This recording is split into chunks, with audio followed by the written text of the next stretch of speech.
Monosaccharide, disaccharide, ट्राइसैकेराइड के बाद अब हमको देखना है कि पॉलीसैकेराइड जो रहेगा उसका स्ट्रक्चर किस प्रकार से रहेगा। ठीक है, इसके बारे में हमने स्टार्टिंग में थोड़ा सा पढ़ा भी था कि पॉलीसैकेराइड क्या होता है। ठीक है, जैसे यहाँ पे लिखा हुआ है कि इसके n number of monomer unit है, तो ये जो एक मोनोमर यूनिट है, ऐसे n number of monomer unit यहाँ पे प्रेजेंट है। अब इनका हाइड्रोलिसिस करेंगे तो यहाँ से हम बॉन्ड ब्रेक करेंगे, फिर यहाँ से बॉन्ड ब्रेक करेंगे, HOH लग जाएगा, फिर यहाँ से बॉन्ड ब्रेक होके HOH लग जाएगा, फिर यहाँ से बॉन्ड ब्रेक होके NOH लग जाएगा। n नंबर ऑफ मतलब H और OH लग जाएंगे। और इस प्रकार से ऐसे हमको यहाँ पे जो जितने पार्ट्स दिखाए हैं ऐसे n number of monomer unit हमको मिल जाएंगे। मतलब सिंपल यूनिट जो रहेंगे ऐसे बहुत सारे सिंपल यूनिट हमको मिल जाएंगे। इफ एक ही सिंपल यूनिट हमको मिलता है तब उसको बोला था हमने मोनोसैकेराइड। हमको दो सिंपल यूनिट मिलेंगे, दो मोनोसैकेराइड मिलेंगे तो उसको बोला था हमने डाइसैकेराइड। वैसे यहाँ पे n number of monosaccharide unit मिलने की वजह से हम इसको बोलेंगे पॉलीसैकेराइड। क्या बोलेंगे? पॉलीसैकेराइड। तो इसके बाद हमको देखना है कि पॉलीसैकेराइड के कौन से टाइप्स है। साथ में पॉलीसैकेराइड के बारे में हम लोग कुछ जनरल प्रॉपर्टीज पढ़ लेते हैं। जैसे पॉलीसैकेराइड में n नंबर ऑफ सैकेराइड्स रहेंगे, बहुत सारे मॉलिक्यूल्स रहेंगे, तो उनके सभी मॉलिक्यूलर एटॉमिक मास को कंबाइन करेंगे तो उनका मॉलिक्यूलर मास जो रहेगा वो बहुत ज़्यादा रहेगा। देखो, एक यूनिट का जो मॉलिक्यूलर मास रहेगा वो कम रहेगा। हम डाइसैकेराइड में जाएंगे तो मॉलिक्यूलर मास और थोड़ा सा बढ़ जाएगा। हम ट्राइसैकेराइड में जाएंगे तो 3 बड़े मॉलिक्यूल प्रेजेंट रहेंगे तो उसका मॉलिक्यूलर मास और ज़्यादा रहेगा। बट ये पॉलीसैकेराइड है और यहाँ पे n नंबर ऑफ ऐसे बहुत सारे यूनिट होने की वजह से हम सब के मॉलिक्यूलर मास को कंबाइन करेंगे तो उनका जो टोटल मॉलिक्यूलर मास रहेगा इस पॉलीसैकेराइड का ये बहुत ज़्यादा बढ़ जाएगा। पॉलीसैकेराइड जो रहेगा वो टेस्टलेस रहेगा। That's why polysaccharide is called as the non sugar. It is amorphous in nature, it is insoluble in water. और जितने भी हमको कार्बोहाइड्रेट या सैकेराइड मिलते हैं उनमें से मोस्ट कॉमन जो सैकेराइड रहेगा ये रहेगा पॉलीसैकेराइड। और इस पॉलीसैकेराइड को हम लोग एज अ फूड स्टोरेज करके यूज़ कर सकते हैं। मतलब जितने भी सीड्स होते हैं प्लांट्स के, वो प्लांट्स का जो फूड होता है तो प्लांट्स उस फूड को उस सीड के अंदर स्टोर करके रखते हैं और उस सीड को हम ईट मतलब खाते हैं तो वो सीड जो है वो indirectly it is a food of plant और उस में प्लांट ने अपना पूरा का पूरा फूड क्या किया था, स्टोर करके रखा था। अब बहुत सारे टाइप के पॉलीसैकेराइड है लेकिन कुछ ही पॉलीसैकेराइड के हमको एग्जांपल पढ़ना है, साथ में उनका स्ट्रक्चर भी देखना है कि वो किस प्रकार का स्ट्रक्चर क्या करेंगे, शो करेंगे। ठीक है, तो अब हम देखेंगे हमारा फर्स्ट पॉलीसैकेराइड और उस फर्स्ट पॉलीसैकेराइड का जो नाम रहेगा वो रहेगा स्टार्च। ठीक है, अब यहाँ पे हमको स्टार्च के बारे में पढ़ना है। तो स्टार्च कौन से प्रॉपर्टीज शो करेगा। स्टार्च जो होता है वो जनरली ग्रीन प्लांट्स के अंदर प्रेजेंट होता है। तो जो ग्रीन प्लांट्स रहेंगे वो हमें क्या करेगा, स्टार्च प्रोड्यूस करेगा। राइट, व्हीट, पोटैटो, ट्यूबर्स, इनके अंदर जो रहेगा वो क्या रहेगा, स्टार्च जो रहेगा वो प्रेजेंट रहेगा। ठीक है, it is colourless, it is odourless, मतलब ये कोई कलर शो नहीं करेगा, इसका कोई स्मेल भी नहीं आएगा। जो कॉटन क्लॉथ्स होते हैं उनको हार्डनेस बनाने के लिए, उनका स्टेफनिंग करने के लिए हम स्टार्च को यूज़ करते हैं। कुछ लोग ऐसे होते हैं जिनको जो मतलब कपड़े होते हैं वो थोड़े से हार्ड पसंद आते हैं, तो वो क्या करते हैं, कपड़े वॉश करने के बाद उसको स्टार्च के सॉल्यूशन में ऐड करते हैं। तो स्टार्च के सॉल्यूशन में ऐड करने के बाद जो सॉफ्ट वाला क्लॉथ होता है वो हल्का सा हार्ड होता है। एकदम कार्डबोर्ड इतना भी हार्ड नहीं होगा, वो हल्का सा हार्ड होता है। And this process is called as the stiffening process. तो कॉटन क्लॉथ को हल्का सा हार्ड बनाने के लिए हम लोग स्टार्च को यूज़ करेंगे। It's show adhesive property. Adhesive और कोहेसिव दो प्रकार के प्रॉपर्टी सब्सटेंस शो करता है। स्टिकीनेस होता है, सिंपल सी बात। ठीक है, ये फिजिक्स में आपने पढ़ा होगा एडेसिव फोर्स और कोहेसिव फोर्स क्या होता है। तो ये स्टार जो रहेगा वो क्या करेगा, एडेसिव फोर्स को शो करता है, मतलब उसके अंदर थोड़ा सा स्टिकीनेस होता है। ठीक है, both amylose and amylopectin are the polymers of alpha glucose. ठीक है, तो ये जो स्टार्च होता है ना, वो स्टार्च किसका बना हुआ है, स्टार्च जो है वो दो टाइप के कंपाउंड्स का बना हुआ है। एक को हम बोलते हैं अमाइलोज और दूसरे को हम बोलेंगे अमाइलोपेक्टिन। तो ये दो ऐसे पार्ट्स है, ये दो पॉलीमर्स को कंबाइन करने के बाद हमको क्या मिलेगा, स्टार्च मिलेगा। इसलिए यहाँ पे लिखा हुआ है both amylose and amylopectins are the polymer of alpha glucose. तो ये अमाइलोज जो है ये भी अल्फा ग्लूकोज का बना हुआ है, अमाइलोपेक्टिन जो रहेगा ये भी अल्फा ग्लूकोज का बना हुआ है। और जब अमाइलोपेक्टिन अमाइलोज के साथ कंबाइन हो जाता है और कंबाइन होने के बाद जो न्यू स्ट्रक्चर बनाएगा, and that new structure is called as the starch. ठीक है, तो स्टार्च किसका बना हुआ है, अमाइलोज और अमाइलोपेक्टिन का। अमाइलोज किसका बना हुआ है, अल्फा ग्लूकोज का। अमाइलोपेक्टिन किसका बना हुआ है, अल्फा ग्लूकोज का। मतलब स्टार्च के अंदर प्रेजेंट है अमाइलोज अमाइलोपेक्टिन, और अमाइलोज अमाइलोपेक्टिन जो है वो किसका बना हुआ है, अल्फा ग्लूकोज का।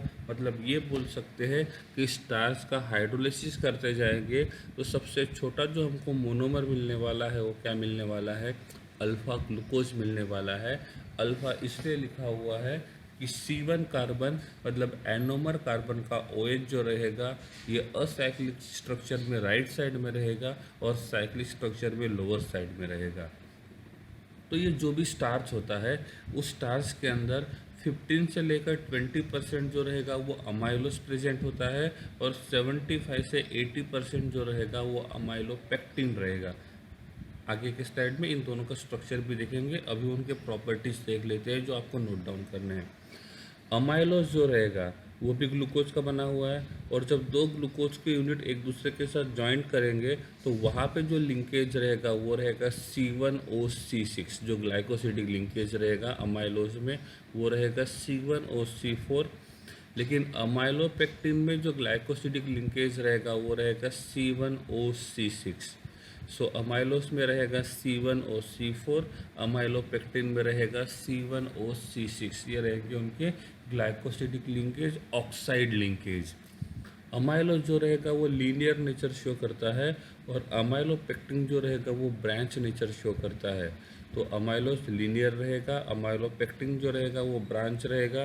तो ये रहेंगे properties of amylose and properties of amylopectin, और इनको कंबाइन करने के बाद क्या बनेगा, स्टार्च बनेगा। अब हम देखेंगे कि अमाइलोज और अमाइलोपेक्टिन इन दोनों का स्ट्रक्चर कैसे होता है। अब देखो ये स्ट्रेट चेन है, यहाँ पे स्ट्रेट और ब्रांच मतलब लीनियर और ब्रांच का मतलब क्या होता है, इसको कोई साइड चेन नहीं है, मतलब ये लीनियर हो गया। इफ़ इसको कोई साइड चेन होता तो उसको हम लोग ब्रांच बोलते हैं, लेकिन ये जो रहेगा वो इस प्रकार से स्पाइरल स्ट्रक्चर में प्रेजेंट रहेगा। कौन, अमाइलोज। तो अमाइलोज जो है वो पॉलीमर है, मतलब यहाँ पे इस साइड में n नंबर ऑफ यूनिट और प्रेजेंट रहेंगे, इस साइड में n नंबर ऑफ यूनिट और प्रेजेंट रहेंगे। ठीक है, अब हमको जितने अमाइलोज मतलब यूनिट्स यहाँ पे दिए हुए हैं, क्योंकि अमाइलोज अमाइलोपेक्टिन ये दोनों के दोनों ग्लूकोज के ही बने हुए हैं, मतलब यहाँ पे ये जो स्ट्रक्चर दिया हुआ है ये सभी के सभी जो यूनिट्स रहेंगे ये ग्लूकोज की ही होनी चाहिए। ठीक है, तो अब देखेंगे यहाँ पे इनका अरेंजमेंट कैसे रहेगा। जैसे एक ग्लूकोज का मॉलिक्यूल इस दूसरे ग्लूकोज के मॉलिक्यूल के साथ अटैच्ड है, किसके थ्रू, ऑक्सीजन के थ्रू, जो ऑक्साइड लिंकेज है हमारा ग्लाइकोसिडिक लिंकेज। तो इस ग्लूकोज का C1 कार्बन इस ग्लूकोज के C4 कार्बन के साथ अटैच्ड है, इसलिए यहाँ पे लिंकेज लिखा हुआ है C1OC4। हम इन दोनों के बीच का लिंकेज देखेंगे तो इसका C1 कार्बन जो रहेगा इसके C2 कार्बन C4 कार्बन के साथ ऑक्सीजन के थ्रू अटैच्ड है, और इसलिए यहाँ पे लिखा था इट्स C1OC4 लिंकेज। कौन सा लिंकेज, C1OC4 लिंकेज। और यहाँ पे ये इस प्रकार का लीनियर नेचर शो करेगा, ये रहेगा तो स्पाइरल जैसे, लेकिन इसमें कोई ब्रांच नहीं रहेगा। ब्रांच का मतलब ऐसा ही एक ग्लूकोज यहाँ पे अटैच्ड होता है, मतलब वो क्या करेगा, यहाँ पे ब्रांच प्रोड्यूस करेगा। ठीक है, तो इस प्रकार से these are the properties of amylose. ठीक है, तो ये अमाइलोज के प्रॉपर्टीज है। अब हमको देखना है अमाइलोपेक्टिन जो रहेगा वो किस प्रकार के प्रॉपर्टीज शो करेगा।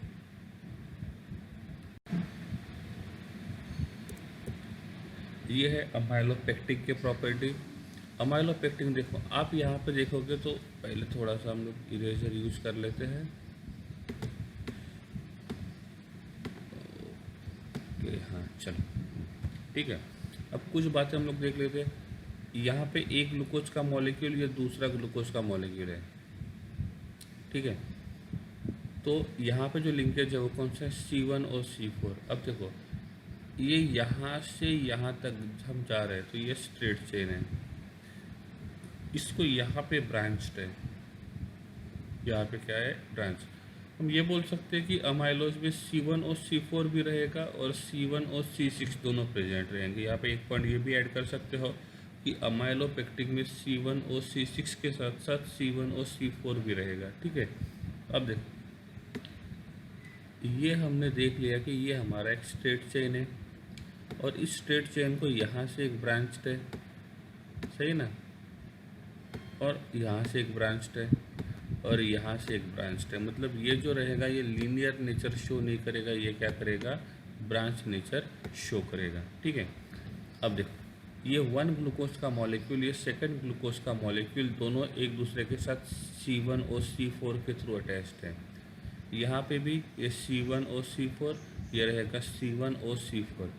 ये जो रहेगा ये लीनियर चेन है, ये इधर जा रहा है। ये दूसरा जो रहेगा ये एक लीनियर चेन रहेगा, लेकिन इस लीनियर चेन को यहाँ से एक ब्रांच मिला हुआ है। मतलब एक चेन ऐसा है स्ट्रेट, दूसरा चेन जो रहेगा वो ऐसे रहेगा और ये जो रहेगा ये इसके साथ जॉइंट हो गया। तो अब हम बोल सकते हैं कि इस चेन को एक ब्रांच मिल गया, ये वाला, मतलब ये रहेगा ब्रांच वाला। अब ये जो लीनियर चेन है, इस लीनियर चेन में देखेंगे तो यहाँ पे जो लिंकेज रहेगा वो कौन सा रहेगा, C1 और C4 का। ठीक है, लेकिन जहाँ पे ये ब्रांच्ड है तो इस ब्रांच में इसका फर्स्ट कार्बन इसके 6th वाले कार्बन के साथ बॉन्ड बना रहा है। कौन से कार्बन के साथ, 6। तो यहाँ पे जो लिंकेज रहेगा ये कौन सा रहेगा, C1 और C6 लिंकेज। नहीं समझा? तो ये लीनियर जो है ये रहेगा C1 और C4, लेकिन जहाँ पे ये ब्रांच नेचर शो करेगा, मतलब मैंने पूछा कि यहाँ पे कौन सा लिंकेज रहेगा, तो ये लीनियर है तो C1 और C4 रहेगा। मैंने बोला यहाँ पे कौन सा लिंकेज रहेगा, तो ये कौन सा रहेगा, C1 और C4। लेकिन जहाँ पे भी ब्रांच आता है यहाँ पे जो लिंकेज रहेगा ये इस प्रकार का रहेगा, हम जिसको बोलते हैं C1 और C6 लिंकेज। ठीक है, अब मैंने पूछा यहाँ पे कौन सा लिंकेज है, तो ये कौन सा रहेगा, C1 और C4। अब यहाँ पे देखेंगे तो ये कौन सा रहेगा, C1 और C6। यहाँ पे पूछा मैंने तो कौन सा रहेगा, C1 और C6। तो अमाइलोपेक्टिन में दोनों टाइप के लिंकेज प्रेजेंट रहते हैं, C1 और C4 भी प्रेजेंट रहेगा और C1 और C6 भी प्रेजेंट रहेगा।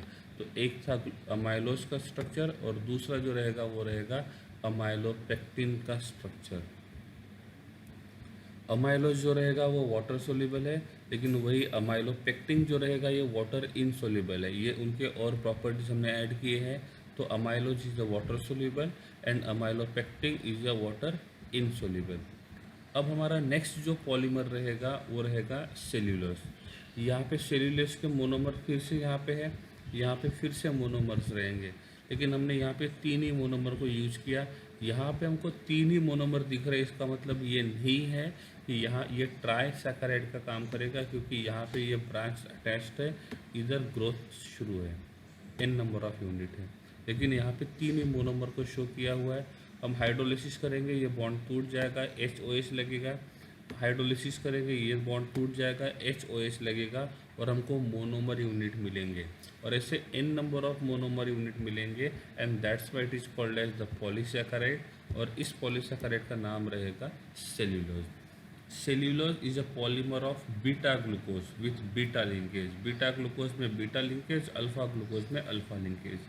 अब देखो ये जो पॉलीमर है, इसके पहले हमने जो पढ़ा था वो स्टार्च था। स्टार्च में भी n नंबर ऑफ मोनोमर है, लेकिन वहाँ पे सभी के सभी जो मोनोमर है वो किसके है, अल्फा ग्लूकोज के। लेकिन सेल्यूलोज में जो है वो कौन है, बीटा ग्लूकोज। तो cellulose is the polymer of beta glucose. मतलब ये जो ग्लूकोज रहेगा ये ग्लूकोज है और ये बीटा ग्लूकोज रहेगा, ये भी बीटा ग्लूकोज रहेगा और ये भी बीटा ग्लूकोज रहेगा। ऐसे n number of beta glucose से हमने सेल्यूलोज को बनाया हुआ है। सेल्यूलोज जो रहेगा वो ओनली प्लांट में प्रेजेंट रहेगा, मतलब प्लांट सेल में प्रेजेंट रहेगा। प्लांट सेल का जो सेल वॉल होता है वहाँ पे प्रेजेंट रहेगा। ये कॉटन में जो होता है इसका क्वांटिटी ज़्यादा होता है। It is colourless and fibrous in nature. तो सेल्यूलोज जो रहेगा वो किसी प्रकार का कोई भी कलर शो नहीं करेगा, साथ में ये फाइबर जैसा स्ट्रक्चर क्या करेगा, शो करेगा। This cellulose is insoluble in water, मतलब वाटर में किसी प्रकार का कोई भी सोल्यूबिलिटी शो नहीं करेगा। और इस सेल्यूलोज में जो लिंकेज रहेगा, ग्लाइकोसिडिक लिंकेज, वो रहेगा C1OC4 टाइप का ग्लाइकोसिडिक लिंकेज। ठीक है। नेक्स्ट जो रहेगा ये रहेगा ग्लाइकोजेन के बारे में हमको पढ़ना है। ठीक है। ये ग्लाइकोजेन जो रहेगा वो किस प्रकार का स्ट्रक्चर शो करेगा वो अब हम यहाँ पे देखेंगे। क्लियर है। हाँ। अब देखो इस ग्लाइकोजन में हम देख रहे हैं तो यहाँ पे जो स्ट्रक्चर शो किया हुआ है उनमें से जो इतना पार्ट है उतने पार्ट को यहाँ पे एक्सपांड करके शो किया हुआ है। यहाँ पे लिखा हुआ है कि लिंकेज जो रहेगा वो दो टाइप का रहेगा, 1,4 और 1,6। इसका मतलब होता है C1OC4 टाइप का रहेगा और C1OC6 टाइप का, ये दो टाइप का रहेगा। ये जो रहेगा वो अमाइलोपेक्टिन जैसी आपको दिखेगा। देखो यहाँ पे C1OC4 के बीच में लिंकेज है और यहाँ पे C1OC6 के बीच में लिंकेज है। यहाँ पे जितने भी ये ग्रीन कलर के डॉट्स आपको दिखाई दे रहे हैं उसका मतलब होता है कि वहाँ पे उतने ग्लूकोज के मॉलिक्यूल है। तो एक डॉट का मतलब एक ग्लूकोज, दूसरे डॉट का मतलब दूसरा ग्लूकोज, और ऐसे n नंबर ऑफ ग्लूकोज वहाँ पे है। उनमें से कुछ ही ग्लूकोज मॉलिक्यूल को हमने यहाँ पे शो किया हुआ है। ठीक है। तो यहाँ पे जो लिंकेज है वो लिंकेज कौन सा रहेगा, C1OC4 का रहेगा, साथ में C1OC6 वाला भी रहेगा। स्टोर्ड इन एनिमल बॉडी, ये ग्लाइकोजन जो होता है वो एनिमल बॉडी में होता है। स्टार्च एंड कार्बोहाइड्रेट जो रहेगा, सॉरी स्टार्च एंड सेल्यूलोज जो रहेगा वो प्लांट बॉडी में रहेगा। तो उनको बोलते हैं प्लांट्स, मतलब प्लांट के बॉडी में प्रेजेंट रहेगा। और ग्लाइकोजन जो रहेगा वो एनिमल के बॉडी में प्रेजेंट होता है। और ये एनिमल के बॉडी में प्रेजेंट होने की वजह से हम इसको बोलते हैं कि ये जो रहेगा ये एनिमल स्टार्च का काम करेगा। Its structure is similar to amylopectin, देखा था क्योंकि अमाइलोपेक्टिन में C1OC4 और C1OC6 लिंकेज होता है, सेम लिंकेज यहाँ पे होता है। तो दोनों का स्ट्रक्चर जो रहेगा वो सेम रहेगा। बट मतलब अमाइलोपेक्टिन और ग्लाइकोजन को कंपेयर करेंगे तो अमाइलोपेक्टिन में नंबर ऑफ ब्रांचेस कम होते हैं और ग्लाइकोजन में नंबर ऑफ ब्रांचेस ज़्यादा रहेंगे। और जब नंबर ऑफ ब्रांचेस ज़्यादा रहेंगे तो C1OC6 लिंकेज का क्वांटिटी जो रहेगा वो भी ज़्यादा रहेगा। तो हम बोल सकते हैं कि अमाइलोपेक्टिन और ग्लाइकोजन में से अमाइलोपेक्टिन में 1,6 मतलब C1OC6 लिंकेज का क्वांटिटी कम रहेगा और ग्लाइकोजन में वो क्वांटिटी ज़्यादा रहेगा। ये जो ग्लाइकोजन होता है ये लीवर, मसल्स और ब्रेन यहाँ पे प्रेजेंट होता है। ये ग्लाइकोजन जो रहेगा वो when the body needs glucose enzyme breaks, तो ग्लाइकोजन जो रहेगा वो ब्रेक होगा और उसको ब्रेक करने के बाद हम क्या करेंगे, ग्लूकोज को ग्लूकोज में कन्वर्ट करेंगे। मतलब इसके जो मोनोमर यूनिट है ये ग्लूकोज है। तो जब इसका हाइड्रोलिसिस करेंगे तब हमको n number of glucose molecule मिलेंगे।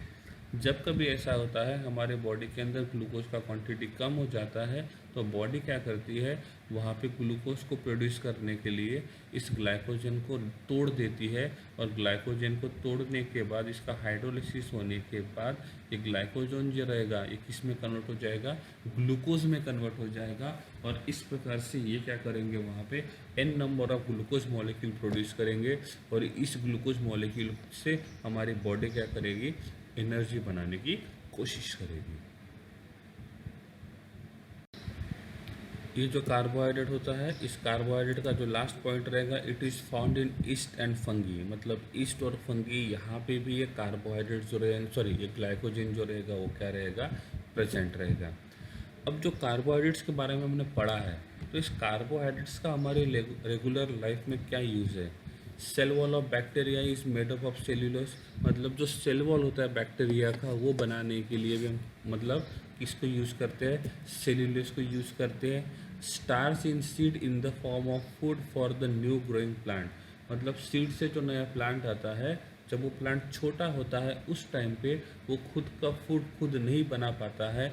उस टाइम पे जो सीड में स्टोर किया हुआ जो फूड होता है उस फूड को वो न्यू प्लांट का करते क्या करते हैं, यूज़ करते हैं। Animal store energy in the form of glycogen, और उस ग्लाइकोजन को जब भी बॉडी को ज़रूरत पड़ेगी एनर्जी की, तो वो एनर्जी बॉडी को मिलती है ग्लूकोज से। तो उस ग्लाइकोजन को ब्रेक डाउन करके उसको क्या करते हैं, ग्लूकोज में कन्वर्ट करते हैं, और उस ग्लूकोज को एनर्जी में कन्वर्ट करने के लिए हम लोग कार्बोहाइड्रेट को यूज़ करते हैं, सैकराइड को। Plants store energy in the form of starch, animal store energy in the form of glycogen. Rayon fibre जो होता है, ये फाइबर बनाने के लिए हम सेल्यूलोज को यूज़ करेंगे। रेयॉन जो है it is a type of polymer, और ये हम पॉलीमर लेसन में फिर से एक बार पढ़ने वाले हैं। Would is made up of cellulose, क्योंकि सेल्यूलोज जो होता है वो प्लांट में ज़्यादा होता है, तो जो वुड है वो भी सेल्यूलोज का बना हुआ है। ठीक है, तो ये रहेंगे इम्पोर्टेंस ऑफ कार्बोहाइड्रेट्स। क्लियर है?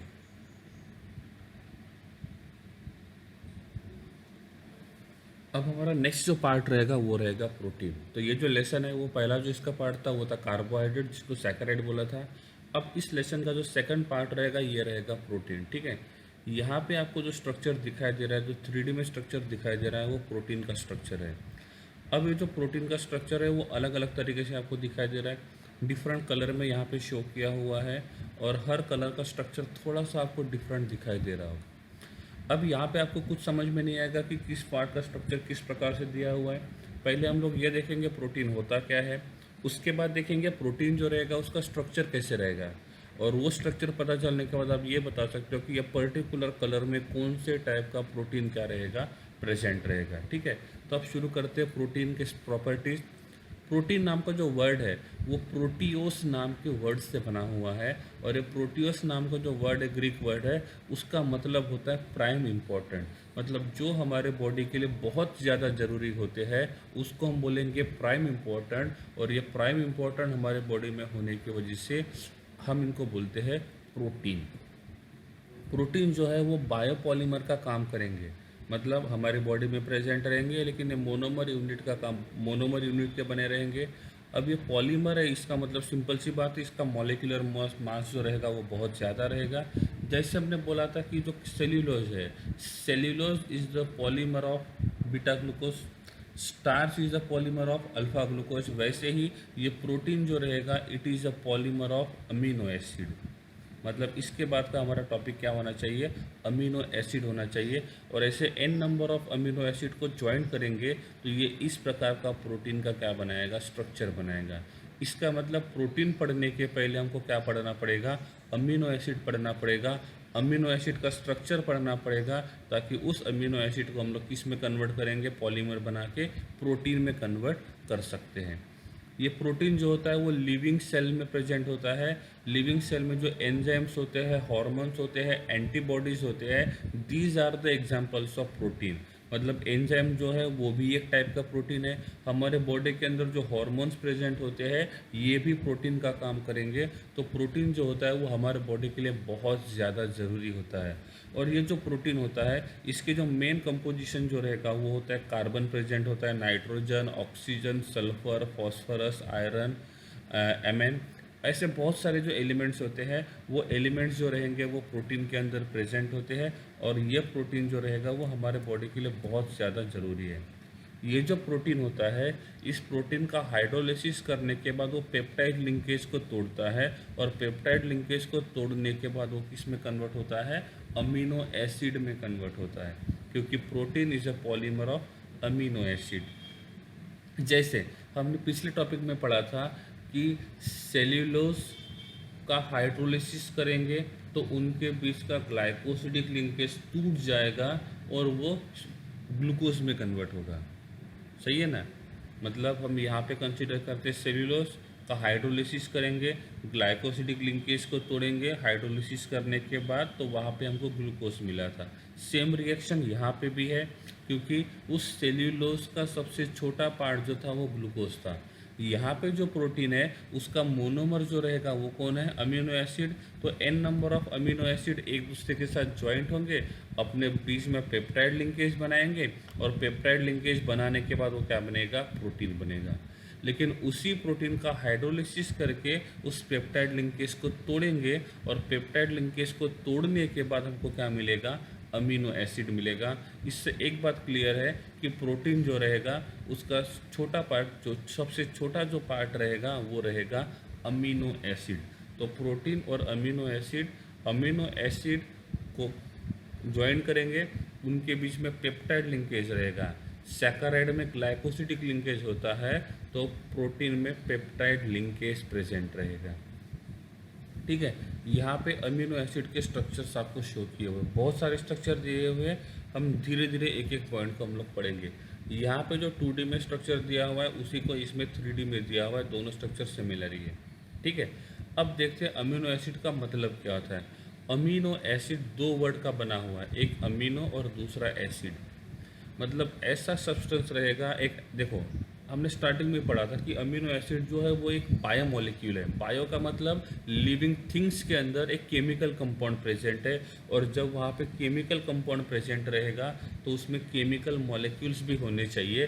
तो इस अमीनो एसिड में अमीनो ग्रुप भी प्रेजेंट है और एसिड ग्रुप भी प्रेजेंट है।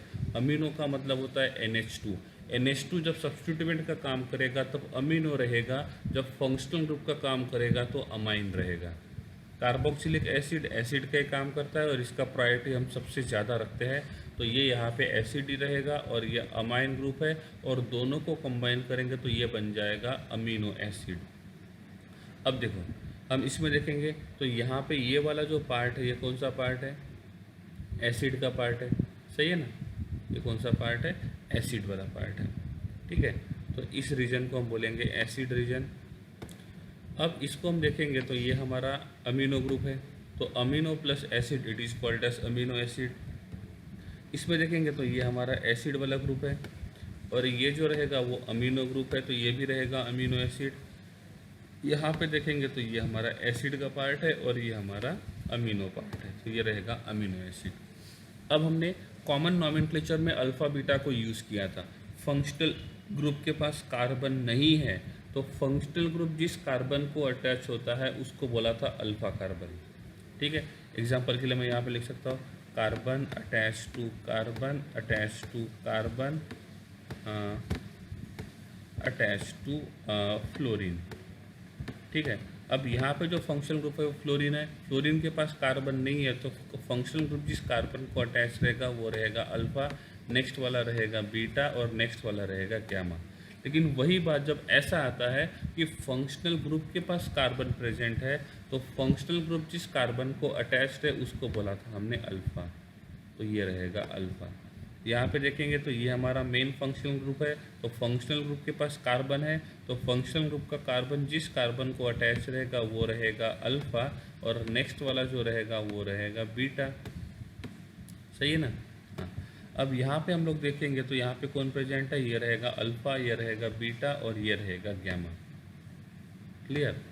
तो अल्फ़ा बीटा गामा का मतलब समझ में आ गया। फंक्शनल ग्रुप के पास कार्बन होता है तो वो कार्बन जिस कार्बन को डायरेक्टली अटैच रहेगा वो रहेगा अल्फ़ा, उसके बाद वाला रहेगा बीटा, उसके बाद वाला रहेगा गैमा। अब ऐसा होता है कि यहाँ पे कार्बोक्सिलिक एसिड तो कंफर्म अल्फ़ा को ही अटैच रहेगा। अब अमीनो ग्रुप जो है वो यहाँ पे अल्फ़ा कार्बन को अटैच्ड है, यहाँ पे जो अमीनो ग्रुप है वो बीटा कार्बन को डायरेक्टली अटैच्ड है, यहाँ पे जो अमीनो ग्रुप है वो गैमा कार्बन को डायरेक्टली अटैच्ड है। On the basis of this हम अमीनो एसिड को क्लासीफाई करते हैं।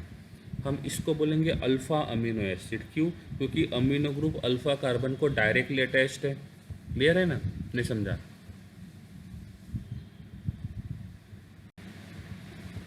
ठीक है, तो हमने इसको क्या बोला था, अल्फ़ा अमीनो एसिड। हमने इसको अल्फ़ा अमीनो एसिड क्यों बोला?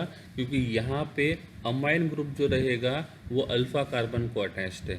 हम इसको बोल सकते हैं बीटा अमीनो एसिड, क्योंकि यहाँ पे जो अमीनो ग्रुप है वो बीटा कार्बन को डायरेक्टली अटैच्ड है, और इस अमीनो एसिड को हम बोल सकते हैं गैमा अमीनो एसिड। ठीक है, तो अमीनो एसिड में अमीनो ग्रुप के पोजीशन के हिसाब से उसको अभी 3 पार्ट में डिवाइड कर दिया, alpha amino acid, beta amino acid और गैमा अमीनो एसिड। अब अमीनो एसिड से प्रोटीन बना हुआ है, तो उनमें से जो अल्फ़ा अमीनो एसिड होता है वही क्या करता है, प्रोटीन बनाने के काम आता है। तो हम लोगों के काम का कौन सा है, अल्फ़ा अमीनो एसिड। यहाँ पे बीटा अमीनो एसिड का कोई काम नहीं है। क्लियर? तो हमारे काम का कौन है, अल्फ़ा अमीनो एसिड। अब ये जो अल्फ़ा अमीनो एसिड है वो दो टाइप का कॉन्फ़िगरेशन शो करेगा, कैपिटल डी और कैपिटल एल। ये हम ऑर्गेनिक में पढ़ चुके थे।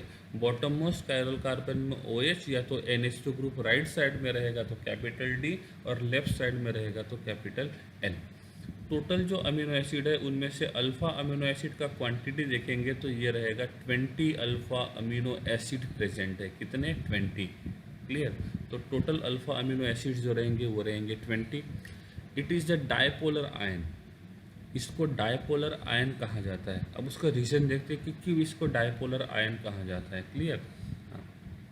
अब यहाँ पे कार्बोक्सिलिक एसिड है, या तो इसको हम लेते हैं। ठीक है। अब ये जो कार्बोक्सिलिक एसिड है इसमें ये हमारा एसिड ग्रुप है, सही है। और एसिड ग्रुप जो रहेगा वो हमेशा क्या डोनेट करता है? H plus ion. क्या डोनेट करेगा? H plus ion. तो ये जो अमीनो एसिड है उनमें से ये जो एसिड ग्रुप रहेगा वो क्या करेगा? H प्लस आयन देगा, क्योंकि ये एसिड है और ये O माइनस बन जाएगा। यहाँ पे जो नाइट्रोजन है, इस नाइट्रोजन ने 3 बॉन्ड बनाए। हम इनको कंपेयर नहीं करेंगे क्योंकि हमको अल्फ़ा अमीनो एसिड के बारे में ही पढ़ना है। हम बीटा और गामा के हिसाब से नहीं जा रहे। तो यहाँ पे जो नाइट्रोजन है, इस नाइट्रोजन के पास यहाँ पे क्या होना चाहिए? एक लोन पेयर होना चाहिए, क्योंकि उसने 3 ही बॉन्ड बनाए। क्लियर? तो यहाँ पे एसिड प्रेजेंट है, यहाँ पे बेस प्रेजेंट है। तो एसिड क्या करेगा? H प्लस आयन देगा, सही है ना। एसिड क्या करेगा? H प्लस आयन देगा। और ये H प्लस आयन कौन गेन करेगा? उसी मॉलिक्यूल में कौन प्रेजेंट है? नाइट्रोजन प्रेजेंट है। तो ये नाइट्रोजन क्या करेगा? उसको गेन करेगा। तो इस ऑक्सीजन के ऊपर चार्ज आएगा माइनस, और ये प्लस हाइड्रोजन को जब नाइट्रोजन ने कोऑर्डिनेट बॉन्ड बनाया तो नाइट्रोजन ने अपना एक इलेक्ट्रॉन दिया था किसको? हाइड्रोजन को। तो इस नाइट्रोजन के ऊपर चार्ज आएगा पॉजिटिव। कौन सा चार्ज आएगा? पॉजिटिव। तो ये जो NH2 न्यूट्रल था वो अब बन जाएगा NH3 प्लस। क्या बन जाएगा? NH3 plus. फिर से इसको यहाँ पे एक बार पढ़ते हैं। ये हमारा अल्फ़ा अमीनो एसिड है, इनमें से हम लोग इस बॉन्ड को तोड़ेंगे तो ये देगा H प्लस आयन, क्योंकि ये एसिडिक ग्रुप है। अब यहाँ पे जो नाइट्रोजन है उसके पास क्या प्रेजेंट है? लोन पेयर प्रेजेंट है। तो ये क्या करेगा? इलेक्ट्रॉन रिच है, अमीर आदमी है। तो ये अमीर आदमी क्या करेगा? गरीब आदमी के पास जाएगा और ये गरीब आदमी को अपने पास बुलाएगा। लो, तो इलेक्ट्रॉन से गरीब है, आई एम इलेक्ट्रॉन से अमीर, तो आजा मेरे पास, हम तुम्हारे साथ कोऑर्डिनेट कोवैलेंट बॉन्ड बनाते हैं। तो पहले ये NH2 था तब न्यूट्रल था, लेकिन ये दानशूर है तो ये क्या करेगा? अब अपना लोन पेयर जो रहेगा हाइड्रोजन को देगा। तो ये हाइड्रोजन यहाँ पे आ गया, तो इस हाइड्रोजन को हम लोग यहाँ पर रखते हैं। ठीक है। ये जो पॉजिटिव चार्ज है वो हाइड्रोजन के ऊपर नहीं है। ये जो पॉजिटिव चार्ज रहेगा वो यहाँ पे नहीं होना चाहिए। ये जो पॉजिटिव चार्ज रहेगा ये नाइट्रोजन के ऊपर होना चाहिए, क्योंकि नाइट्रोजन ने एक्स्ट्रा बॉन्ड बनाया है। ठीक है। पहले तो ये मॉलिक्यूल न्यूट्रल था, सही है ना। पहले तो मॉलिक्यूल न्यूट्रल था, लेकिन यहाँ पे एसिड ने H प्लस आयन दिया, बेस ने H प्लस आयन एक्सेप्ट किया, जिसके वजह से इस ऑक्सीजन के ऊपर, इस पार्ट के ऊपर नेगेटिव चार्ज आ गया और इस पार्ट के ऊपर पॉजिटिव चार्ज आ गया। जिस मॉलिक्यूल के ऊपर पहले कभी कोई चार्ज नहीं था, जिस मॉलिक्यूल के ऊपर पहले कोई चार्ज नहीं था, अब उस मॉलिक्यूल के ऊपर चार्ज आ गया। और कितने चार्ज आ गए? 2। कौन से? एक आ गया पॉजिटिव और दूसरा आ गया नेगेटिव। ये चार्ज नहीं है, ये हमने हाईलाइट किया था कि ये ऑक्सीजन, हाइड्रोजन जो रहेगा वो यहाँ से आया हुआ है। ठीक है। तो जिस amino acid, alpha amino acid के ऊपर पहले कोई चार्ज नहीं था, उस अल्फ़ा अमीनो एसिड के ऊपर 2 चार्ज आ गए। एक रहेगा माइनस और दूसरा रहेगा प्लस। और जब 2 चार्ज डेवलप होते हैं तो उस मॉलिक्यूल को हम बोलते हैं डायपोलर। क्या बोलेंगे? डायपोलर। ठीक है। और ये जो रिएक्शन होता है, अब देखो ये भी अनस्टेबल बन गया और ये भी अनस्टेबल बना। अभी जो रिएक्शन रहा वो इस डायरेक्शन में जा रहा है, सही है ना। नहीं समझा? तो न्यूट्रल से हमने क्या बनाया? डायपोलर बनाया। अब क्या होगा? अभी तक जो रिएक्शन था वो इस डायरेक्शन में जा रहा था, लेकिन ये रिएक्शन जो रहेगा वो इक्विलिब्रियम में होता है। मतलब यहाँ पे हमको न्यूट्रल भी मिलेगा और ये चार्ज वाला भी मिलेगा। न्यूट्रल वाला जो मॉलिक्यूल है, मतलब अमीनो एसिड जो रहेगा, उसको हम लोग डायपोलर बोल सकते हैं, क्योंकि यहाँ पे 2 चार्ज प्रेजेंट हैं। इस डायपोलर आयन के लिए एक पर्टिकुलर वर्ड यूज़ करते हैं और उस वर्ड को हम बोलेंगे ज्वीटर आयन। ज्वीटर आयन जो होता है ये ऑर्गेनिक में भी आएगा। ज्वीटर आयन तब पॉसिबल है जब एक ही मॉलिक्यूल में एसिडिक और बेसिक दोनों ग्रुप प्रेजेंट है। रिपीटिंग अगेन, ज्वीटर आयन तब पॉसिबल है जब एक ही मॉलिक्यूल में एसिडिक और उसी मॉलिक्यूल में बेसिक ग्रुप, जब दोनों ग्रुप प्रेजेंट होते हैं तब एसिड जो होता है वो H प्लस आयन देता है और बेस जो होता है वो H प्लस आयन को एक्सेप्ट करता है और उसके बाद का जो स्ट्रक्चर बनता है उस स्ट्रक्चर को हम बोलेंगे ज्वीटर आयन। क्या बोलेंगे? Zwitter ion. क्लियर है? नहीं समझा? तो ज्वीटर आयन का मतलब होता है जब किसी मॉलिक्यूल में एसिडिक और बेसिक दोनों ग्रुप प्रेजेंट होते हैं तो एसिड H प्लस आयन देता है तो उसके ऊपर नेगेटिव चार्ज आएगा, बेस क्या करेगा? उस H प्लस आयन को एक्सेप्ट करेगा तो उसके ऊपर पॉजिटिव चार्ज आएगा और इस प्रकार से यहाँ पे ये चार्ज मॉलिक्यूल बन जाएगा और ये जो चार्ज मॉलिक्यूल रहेगा ये इक्विलिब्रियम में प्रेजेंट रहेगा और ऐसे मॉलिक्यूल को हम बोलते हैं ज्वीटर आयन। क्या बोलेंगे? Zwitter ion. क्लियर है? तो ये था किसके बारे में? ज्वीटर आयन के बारे में। ठीक है, अब लास्ट में एक पॉइंट और लिखा हुआ है। कौन सा लिखा हुआ है? Iso electric point. क्या लिखा हुआ है? Iso electric point. अब हम देखेंगे कि ये आइसो इलेक्ट्रिक पॉइंट जो है वो क्या होता है।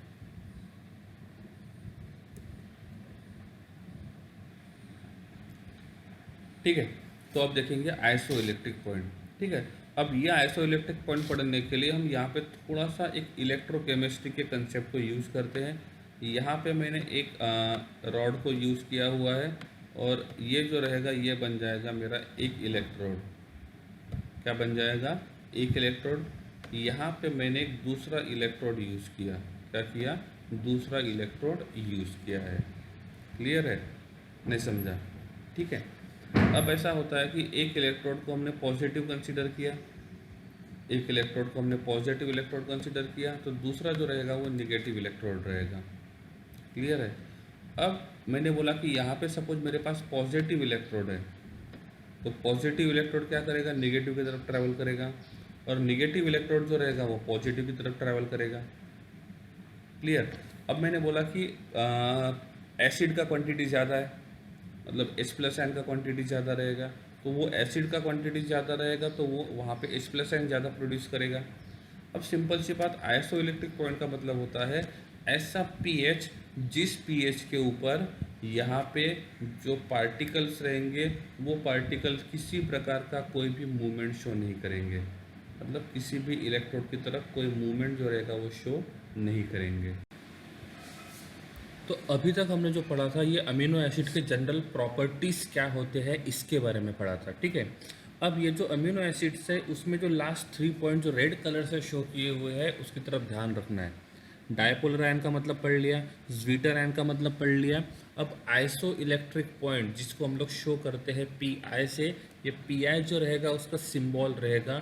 अब थोड़ा सा इसको डिटेल्स में देखते हैं क्योंकि मोस्ट ऑफ द टाइम पे क्वेश्चन इसी टॉपिक के ऊपर आता है JEE और नीट में। ठीक है, तो अभी हम जो पढ़ेंगे वो पढ़ेंगे आइसो इलेक्ट्रिक पॉइंट का मतलब क्या होता है। ठीक है, इसके लिए हमको ये बेसिक जो स्ट्रक्चर है वो पता होना चाहिए ज्वीटर आयन का। ठीक है, अब यहाँ पे हमने ये ज्वीटर आयन का स्ट्रक्चर ड्रॉ कर लिया है, ये हमारा ज्वीटर आयन का स्ट्रक्चर है। ठीक है, अब ज्वीटर आयन डायपोलर आयन होता है जो न्यूट्रल होता है क्योंकि एक प्लस रहेगा। मैंने आपको ये भी बोला था कि ये जो प्लस चार्ज है वो गलत पोजीशन पे दिया हुआ है, ये प्लस चार्ज यहाँ पे नहीं होना चाहिए था। ये जो प्लस चार्ज रहेगा वो किसके ऊपर होना चाहिए? नाइट्रोजन के ऊपर होना चाहिए, मतलब ये एक्स्ट्रा बॉन्ड बनाया। ठीक है, तो ये इसका रियल स्ट्रक्चर है। अब ये जो स्ट्रक्चर है इस स्ट्रक्चर को थोड़ा और अच्छे से पढ़ते हैं हम लोग। अब ये जो स्ट्रक्चर है यहाँ पे एक प्लस है एक माइनस है, ये इलेक्ट्रिकली न्यूट्रल है। अब क्या करते हैं हम लोग, हमने यहाँ पे नॉर्मली 2 इलेक्ट्रोड कंसीडर किए। क्या कंसीडर किए? 2 इलेक्ट्रोड। तो एक रहेगा पॉजिटिव इलेक्ट्रोड और दूसरा रहेगा निगेटिव इलेक्ट्रोड। ठीक है, ये हमने रेडॉक्स रिएक्शन में इलेक्ट्रोड के बारे में थोड़ा सा पढ़ लिया था। बचा हुआ जो है वो हमको पढ़ना पड़ेगा इलेक्ट्रोकेमिस्ट्री में 12th स्टैंडर्ड में।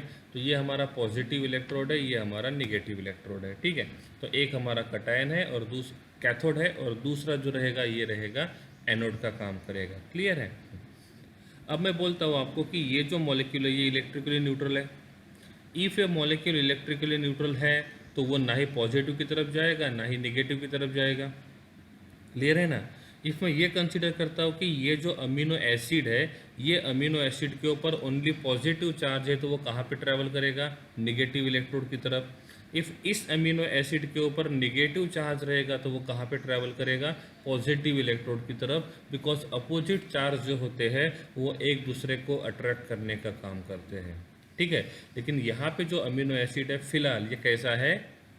न्यूट्रल है, क्योंकि एक प्लस और एक माइनस चार्ज है, ठीक है। अब हम ये बोलते हैं कि ये जो अमीनो एसिड है, इस अमीनो एसिड में हम थोड़ा सा एसिड ऐड कर देते हैं। अभी तो ये न्यूट्रल है ना, ठीक है। इसमें भी थोड़ा सा पहले लिख लेते हैं, हाँ ऐसे, क्लियर। अब दो टाइप के रिएक्शन हमको देखना है। अब मैं बोल रहा हूँ कि ये जो हमारे पास ज्वीटर आयन है, Z I zwitter ion neutral, इसको इसके अंदर मैंने थोड़ा सा एसिड ऐड कर दिया। क्या ऐड कर दिया? एसिड। ये एसिड क्या देगा? H प्लस आयन देगा। क्या देगा? H plus ion. अब ये H प्लस आयन जो है, इसके पास दो पॉसिबिलिटी है, या तो वो नाइट्रोजन के पास जाएगा, या तो वो क्या करेगा? इस ऑक्सीजन के पास जाएगा। कौन सी पॉसिबिलिटी नहीं हो सकती? नाइट्रोजन वाली नहीं हो सकती, क्योंकि नाइट्रोजन के पास जो लोन पेयर था, हम रिएक्शन इसके देख रहे हैं, हम इसके रिएक्शंस नहीं देख रहे।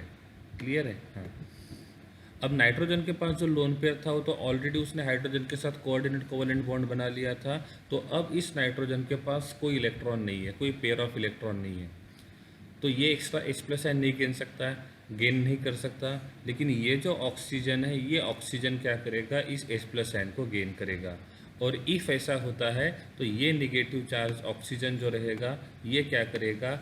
हाइड्रोजन के साथ बॉन्ड बनाएगा, और इस प्रकार से ये बन जाएगा, और ये निगेटिव चार्ज चला जाएगा, ठीक है। नहीं समझा? तो अभी हमने क्या किया? इस ज्वीटर आयन के सॉल्यूशन में किसको ऐड कर दिया? एसिड को ऐड कर दिया।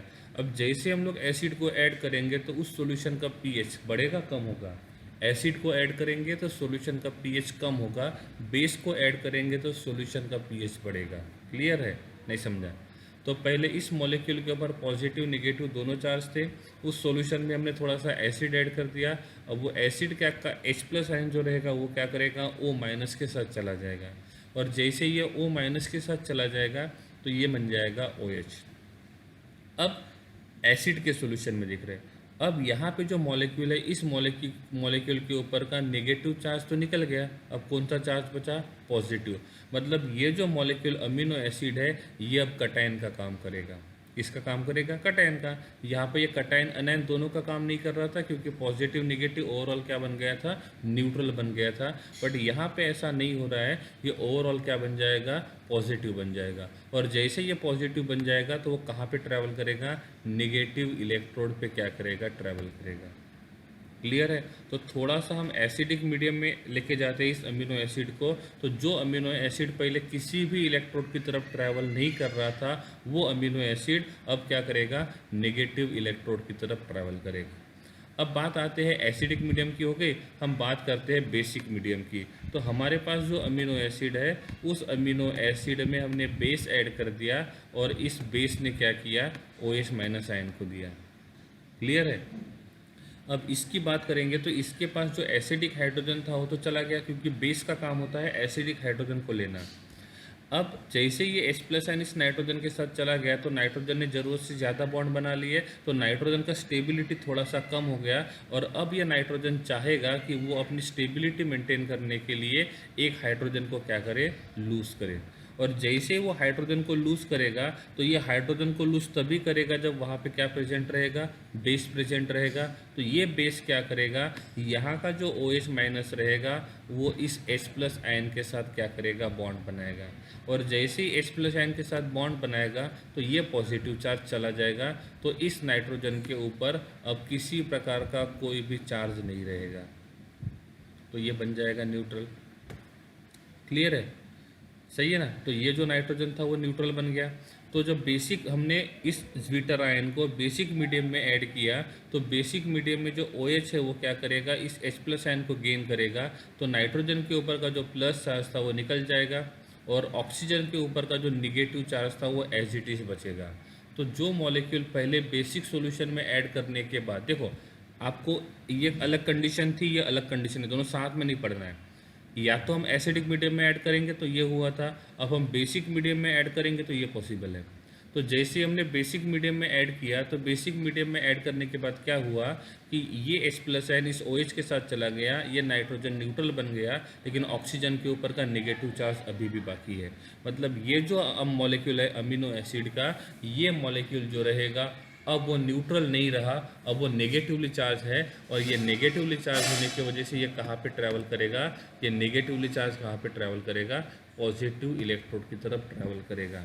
तो न्यूट्रल स्वीटर आयन का पीएच कम करते हैं एसिड को ऐड करके, तो उसके ऊपर वो कटायन का काम करेगा, तो ये कटायन क्या करेगा, नेगेटिव इलेक्ट्रोड की तरफ ट्रैवल करेगा।